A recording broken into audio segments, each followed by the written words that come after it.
खुद ना पंखे से लटक जाऊँ या फिर बच्चों को भी मार दूँ। यानी कि मेरा बेटा जो कि इतने 10 साल बाद मेरा बेटा हुआ है, उसको भी मैं मारने चली थी। ऐसा लगता है इसको भी मार दूँ और लड़की को भी मार दूँ, सबको मार दूँ।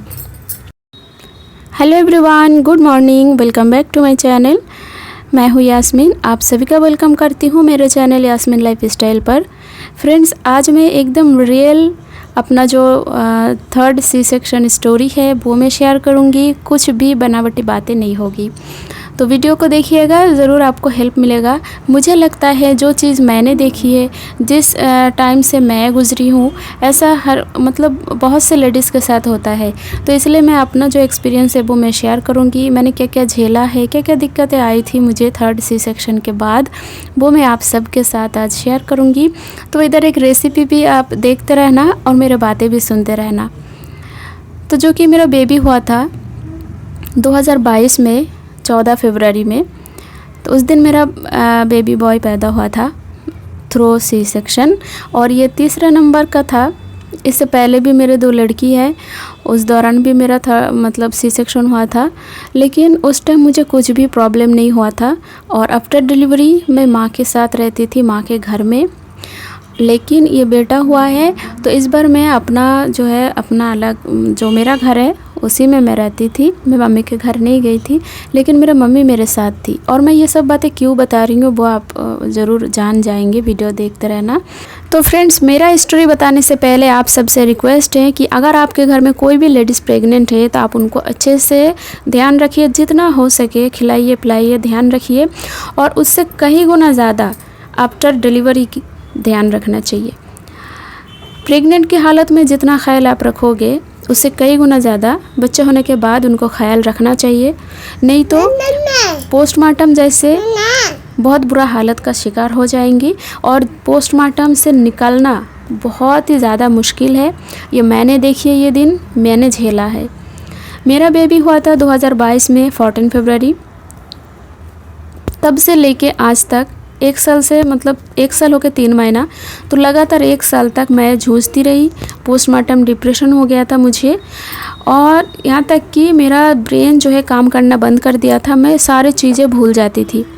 मैं खाना बनाते समय भी हल्दी मिर्च डाल दिया और मैं फ्रिज में आती थी कुछ लेने, या फिर मान लो टमाटर लेने आ गई, लेकिन फ्रिज के सामने खड़े होके फ्रिज में से पानी निकाला, पी लिया, बैठ लिया, फिर और कोई चीज़ निकाली, लेकिन इतना याद नहीं है कि मैं टमाटर लेने आई हूँ। इतना भूल जाती थी। सब्जी में डालने के बाद भी भूल जाती थी नमक डाला है या नहीं, है ना। इस तरीके से मेरा दिमाग काम करना बंद कर दिया था। और उसका एक ही रीज़न है फ्रेंड्स, मैं आप सबसे बताना चाहती हूँ कि डिलीवरी होने के बाद अगर सी सेक्शन हुआ है तो ज़रूर से ज़रूर उसको आराम की ज़रूरत है, उसको भरपूर नींद लेना है, जो कि मैं नहीं ले पाई। मैं दिन भर जागती रही। जब मैं हॉस्पिटल में थी उस टाइम मेरे नर्स जो है बहुत ही ज़्यादा बेकार वाली मिली थी। मुझे ध्यान नहीं दिया, मेरे बच्चों को ध्यान नहीं दिया। तो नर्सिंग होम में भी मैं जागती रही, 3 रात रही, तो 3 रात जागती रही, बिल्कुल नहीं सोई, ना दिन में सोई मैं।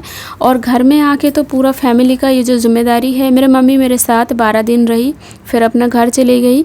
तो उसके बाद मैं खाना बनाना, बच्चों को संभालना, रात भर जागते रहना। हालांकि मेरे बच्चा रोता नहीं था, लेकिन क्या है ना, पूरे रात बच्चों नहीं सोता है। और बच्चों को अगर बच्चे सो भी जाए तो उसको 1.5 घंटे बाद दूध पिलाना होता है, उसका डायपर चेंज करना होता है, इसलिए आप सो नहीं सकते। तो उस वजह से मैं रात भर जागती रही, दिन भर जागती रही। मेरा आँखें ना सूज जाती थी, आँखों के ऊपर ऐसा लगता था कुछ भारी कोई चीज़ रख दिया ऐसे करके। और उसके ऊपर से ये टेंशन कि गैस ख़त्म हो गया, पानी का डब्बा ख़त्म हो गया, लाना है सब्ज़ी, ये लाना है, कौन सा मसाला है कौन सा नहीं है, सारी चीज़ों को ध्यान रखते रखते मैं इस हालत में पहुंच गई थी कि मेरा खुद का जो है, मैं खुद को भूल गई थी कि मैं क्या हूँ और मेरे साथ क्या हो रहा है। मैं बैठ के रोती थी, बहुत ही ज़्यादा रोती थी। और अक्सर देखा गया है डिप्रेशन में इंसान रोता बहुत है। किसी से कुछ अगर बोल नहीं पाता है ना, तो वो ज़्यादा और घबराहट होती है। तो ऐसे मैं थी, मैं किसी से कुछ भी नहीं बोल पाती थी, ना शेयर कर पाती थी। और हाँ, आफ्टर डिलीवरी जो माएँ है ना, वो दूसरों से बहुत कुछ एक्सपेक्ट करती है, ख़ास करके अपने हस्बैंड से बहुत कुछ एक्सपेक्ट करती है। तो मेरे हस्बैंड भी उस टाइम मूड ऑफ थे, पता नहीं उनको भी डिप्रेशन हो गया। और मैंने गायनेकोलॉजी से पूछा भी कि ऐसा होता है, तो बोले हाँ, जैसे माँ के साथ होता है ऐसा पापा के साथ भी होता है। तो इस तरीके से हो गया था। बहुत लंबा स्टोरी है, बहुत कुछ है, मैं नहीं बता सकती इतना, बहुत लंबा वीडियो हो जाएगा या फिर 2-3 हिस्सों में वीडियो हो जाएगा। तो मैं इतना आप सबसे बताना चाहती हूँ कि मेरा ऐसा मतलब मैं इस हद तक पहुँच गई थी कि मैं खुद को मारने चली थी। ऐसा लगता था मैं खुद ना पंखे से लटक जाऊँ या फिर बच्चों को भी मार दूँ। यानी कि मेरा बेटा जो कि इतने 10 साल बाद मेरा बेटा हुआ है, उसको भी मैं मारने चली थी। ऐसा लगता है इसको भी मार दूँ और लड़की को भी मार दूँ, सबको मार दूँ। कभी कभी मूड ऐसा होता था। अगर ज़्यादा पोस्टमार्टम डिप्रेशन इतना ख़तरनाक है ना, इंसान खुद को भी मार देता है, बच्चों को भी। कई बार आप न्यूज़ में भी देखे होंगे और गायनो डॉक्टर से भी आप सुनोगे तो वो ऐसे ही बताएंगे। तो ऐसे मेरे साथ हुआ है, मैंने ट्रीटमेंट नहीं किया था, ये मेरी सबसे बड़ी गलती थी।